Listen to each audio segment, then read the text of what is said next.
안녕하십니까. 박철호 메밀TV 박철호입니다. 오늘 201번째 영상에서 메밀과학에서는 고체, 액체, 기체에 이어 제4의 물질이라고 알려져 있는 플라스마가 농업에 쓰이는 한 가지 사례로서 온도가 낮은 플라스마, 즉 냉플라스마가 보통 메밀과 타타르 메밀의 종자 발화 및 종자 내 균 진락 형성에 미치는 영향에 대한 내용을 알아보겠습니다. 플라스마란 이온화된 기체를 말하는데요. 기체 분자 또는 원자들의 에너지가 가해지면 이들이 쪼개져서 중성원소, 전자, 이온, 역이된 중성원소, 라디칼, 그리고 광자로 나누어지게 됩니다. 특정 가스들을 고에너지의 전자 영역에 노출시켜 공정에 필요한 플라스마 상태를 만들 수가 있습니다. 플라스마는 고체, 액체, 기체와 함께 제4의 물질의 상태라고도 말합니다. 플라스마는 전자의 밀도와 이온의 밀도가 거의 같은 상태로 존재하게 되는 준중성의 성질을 가지고 있습니다.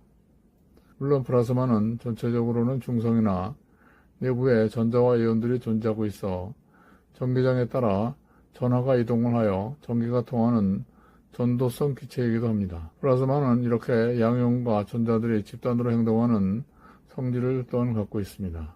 오늘날 플라스마 기술은 전반적인 산업 분야에 자리를 잡고 있으며 플라스마의 물리적, 화학적 특성을 활용하여 물질을 결합하거나 표면의 성질을 변경하는 데 중요한 용도로 사용되고 있고 새로운 응용 기술이 끊임없이 개발되고 있는 미래지향적인 기술입니다. 전자, 원자, 이온, 라디칼, 유비광자 및 가시광선과 공존하는 다른 분자 등으로 구성된 플라스마의 모든 구성원소는 순전하를 갖지 않아도 플라스마의 독특한 성질을 띠며 전기를 전도합니다. 에너지는 가스, 열 및 전기 에너지에 추가해 플라스마를 발생합니다.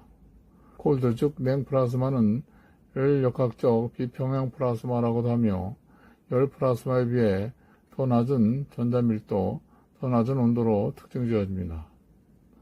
최근 농업에서 냉플라스마는 종자 처리에 이용되고 있으며 종자 발화 촉진 및 종자 표면 소독에 쓰입니다. 플라스마에 있는 활성화학중이 효과적인 항균 성질을 가져 표면 살균에 쓸 수 있습니다. 여러 연구에서 콜드 플라스마, 즉 냉플라스마가 종자 프리밍 처리 및 식품 산업에서 가공 분야에 활용 가능한 참신하고 대안적인 기술로 쓸 수 있습니다. 메밀 종자, 즉 보통 메밀과 타타르 메밀 두 종의 종자 발화 및 균 진락 형성에 대한 콜드 플라스마, 즉 냉 플라스마의 영향에 대해서 알아보겠습니다. 이 연구는 슬로베니아 르블레냐 대학의 모라블레 등 연구원들이 공동으로 연구를 해서 2011년 프렌치라고 하는 국제학술지에 발표한 내용입니다. 이 그림은 본 연구에 사용한 주문 제작 대규모 무선 주파수 플라스마 시스템입니다. 2단계 회전 진공 펌프를 사용을 했고 시간당 펌핑 속도는 80 입방미터, 그리고 즉 소개 후 반응기 최대 압력은 1파스칼이었습니다. 방전관의 길이는 2m, 내부 직경은 0.1m, 플라스마 반응기 용적은 50m입니다. 방전관의 금속망 위에 200립의 보통 메밀과 타타르 메밀 종자를 펼쳐 방전관 내에 코일 고기를 올려놓습니다. 플라스마는 50 내지 52파스칼 압력과 1500W의 전압을 유지했습니다. 구리 코일이 정화 페로몬을 거쳐 무선 주파수 발생기에 연결되고 27.1MHz로 작동됩니다. 전력 밀도는 리터당 30W, 순도 99.9%의 산소가스를 플라스마 시스템 내로 분당 202 입방센티미터 이동률로 주입을 했습니다. 종자는 15초, 30초, 45초, 60초, 90초, 120초 동안 냉플라스마를 처리했습니다. 처리 즉시 종자는 멸균 플라스틱 백에 녹아서 환경오염을 막아주었습니다.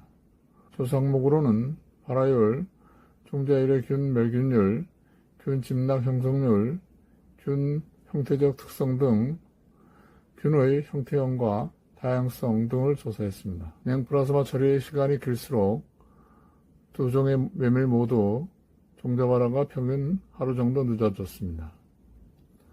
지상 일주 후 발화율은 냉플라스마 45초 처리까지는 어느 정도 발화가 되다가 60초 처리는 현저한 감소를 보였고 90초와 120초 처리 시 보통 메밀은 발화율이 제로, 타트리 메밀은 냉플라스마 처리 90초에서 120초 처리에서 1%의 낮은 발화율을 나타냈습니다.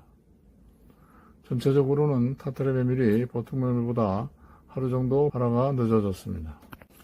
이 그래프는 냉플라스마 처리의 상대적 종자 발화에 대한 영역으로서 7일째 무처리 대비 발화율을 나타낸 것입니다. 냉플라스마 15, 45초 처리에서 두 종의 메밀은 유사하게 반응했고 60초 처리에서 타트리 메밀 종자가 보통 메밀 종자보다 상대적 발화율이 60% 더 높았습니다. 이것은 타트리 메밀 종자가 더 긴 시간의 냉플라스마 처리에 대한 저항력이 강하다는 것을 의미합니다.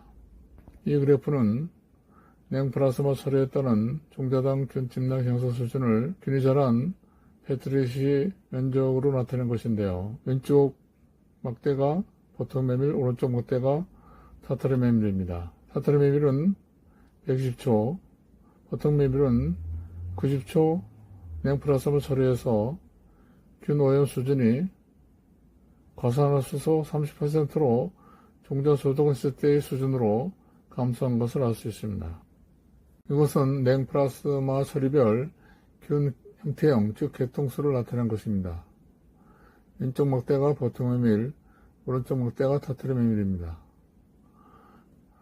두 종 모두 냉플라스마 120초 처리에서 평균 균 형태형 수가 더 적어졌습니다. 두 종 모두 냉플라스마를 처리하지 않은 무처리 대조부의 페트리디 시당 평균 형태형 수는 1.5이었으나 냉플라스마 120초 처리에서는 0.5에 불과했습니다. 이것은 냉플라스마 처리별 균의 빈도를 나타내는 것인데요. 위의 그래프가 보통 메밀, 아래 그래프가 타트리 메밀입니다. 그래프에서 막대 아래 부분 까만색은 사상균, 흐린 부분은 이스트입니다. 타트리 메밀도 마찬가지 까만색은 사상균, 흐린 부분은 이스트입니다. 절대적 균 빈도는 타트리 메밀 종자에서보다 보통 메밀 종자에서 더 낮은 균의 발생을 보였습니다. 보통 메밀에서 확실한 변화는 더 짧게 냉플라스마에 만연된 사상균부터 더 오래 냉플라스마 노출이 지배적인 이스트까지 나타났습니다. 타트리 메밀에서는 사상균의 유사한 감소가 관찰되었습니다. 타트리 메밀에서 이스트의 발생은 전체 균의 2.9%로 전체 균의 29.3%인 보통 메밀보다 낮았습니다. 이것은 메밀 종자에서 균을 분리해서 계통별로 배양한 결과로서 균의 다양성을 나타내는 것입니다. 왼쪽이 보통 메밀 종자에서 분리해서 배양한 균이고 오른쪽이 타트리 메밀 종자에서 분리해서 배양한 균입니다. 형태를 기준으로 해서 보통 메밀 종자에는 균이 9개의 형태형과 14개의 아류형, 그리고 타트리 메밀 종자에는 균이 7개 형태형과 13개의 아류형으로 분리되었습니다. 총 179개의 균 계통이 메밀 종자에서 분리되었는데요. 그중 75개는 보통 메밀 종자에서 104개는 타트리 메밀 종자에서 분리되었습니다. 결론적으로 냉플라스마 90초 및 120초 처리는 메밀 종자의 균 빈도와 다양성 감소를 가져오나 아토메리아와 에피코콘과 같은 사상균은 냉플라스마의 가장 저항성이 강한 것을 알 수 있었고, 따라서 냉플라스마는 수확후 종자관리와 식품 생산에 적용할 수 있을 것으로 판단됩니다. 다만 정제 파동은 적합하지 않은 것을 알 수 있습니다.